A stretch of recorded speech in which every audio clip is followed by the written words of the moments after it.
দুই দশকের রেকর্ড ভেঙে এবার এইচএসসি ও সমমানের পরীক্ষায় ঘটেছে ভয়াবহ ফলাফল বিপর্যয়। 11টি শিক্ষা বোর্ডে গড় পাশের হার ছিল মাত্র 58.83%, যা 2004 সালের পর সবচেয়ে কম।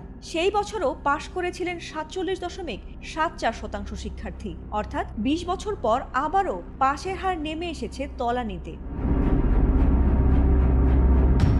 এবছর 41.17% শিক্ষার্থী ফেল করেছেন, আর জিপিএ 5 পেয়েছেন মাত্র 69,097 জন, যা গতবারের তুলনায় প্রায় 77,000 জন কম।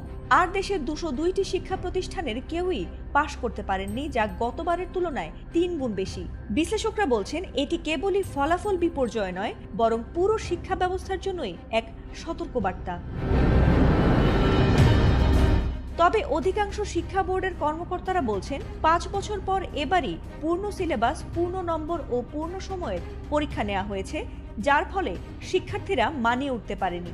ঢাকা বোর্ডের চেয়ারম্যান অধ্যাপক ডক্টর খন্দকার এহসানুল কবিরের মতে, আমরা চাইনি কেউ ফেল করুক, তবে অতিরঞ্জিত ফলাফলের যুগ শেষ হয়েছে, আর মান ফিরিয়ে আনতে হলে একটা ধাক্কা লাগবেই। অবশ্য বোর্ড চেয়ারম্যানের বক্তব্যে দ্বিমত পোষণ করেন সাবেক তত্ত্বাবধায়ক সরকারের উপদেষ্টা ও গণসাক্ষরতা অভিযানের প্রধান নির্বাহী রাশেদা কে চৌধুরী। তিনি বলেন, স্বাভাবিক পরীক্ষায় ফিরেছি এটা ঠিক, কিন্তু শিক্ষার্থীদের ক্লাসে ফেরানোর স্বাভাবিক পরিবেশ তৈরি হয়নি, আর প্রস্তুতির ঘাটতি এই ফলাফল বিপর্যয়ের মূল কারণ।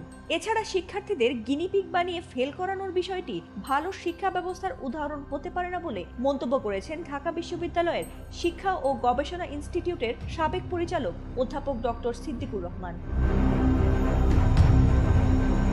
তিনি বলেছেন, এত শিক্ষার্থী ফেল করলো, তাদের ভবিষ্যৎ কোথায়?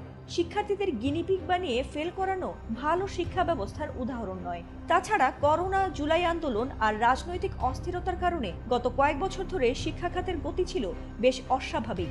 কোটা সংস্কার আন্দোলন, সরকার পরিবর্তন ও পরীক্ষার স্থগিতাদেশ সব মিলিয়ে এবারকার ব্যাচ পড়াশোনার ধারাবাহিকতা হারিয়েছে, তাই এমন বিপর্যয় আবার দেখা গেছে বলে মনে করেন তিনি।